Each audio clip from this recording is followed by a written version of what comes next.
Anyone who loves me will obey my teaching. That's what Jesus said in this week's reading. But I'm not going to go through all of his teachings in this video. So since I spoke about the second aspect of the Greatest Commandment in my video last week, I thought I would talk about the first aspect of the Greatest Commandment, to love God with all your heart, all your soul, all your mind, and all your strength. If you want to hear more about how you can integrate Christian wisdom into your everyday life, feel free to hit the like and subscribe buttons below. What Eton College taught me about loving God. It was only through this experience when I started to really think about how lucky I was to be in a position to go to an institution like Eton, and to be grateful from the bottom of my heart to my Creator, the source of all goodness, God. To be grateful for all the great things that have happened to me in my life.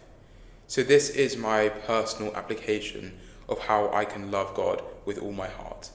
Ask yourself this question to love God with all your soul. Would I still do this if I wasn't being externally rewarded?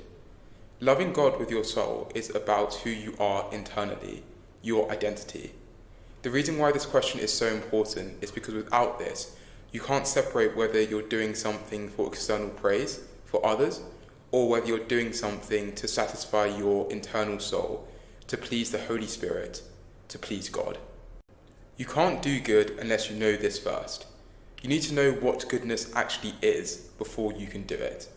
For me, my source of goodness is the Bible, because it's the one book that makes the most sense to me, but also billions of people in today's world and in the past. So it's how I can love God with my mind, by reading the Bible, but also reflecting on it to see how I can integrate it into my personal life. Remembering this gave me the strength to love God. Whilst reading the Bible, it felt like in particular Jesus and Paul were telling me things that I thought were true, but because of the noise in today's world, I really started to doubt it.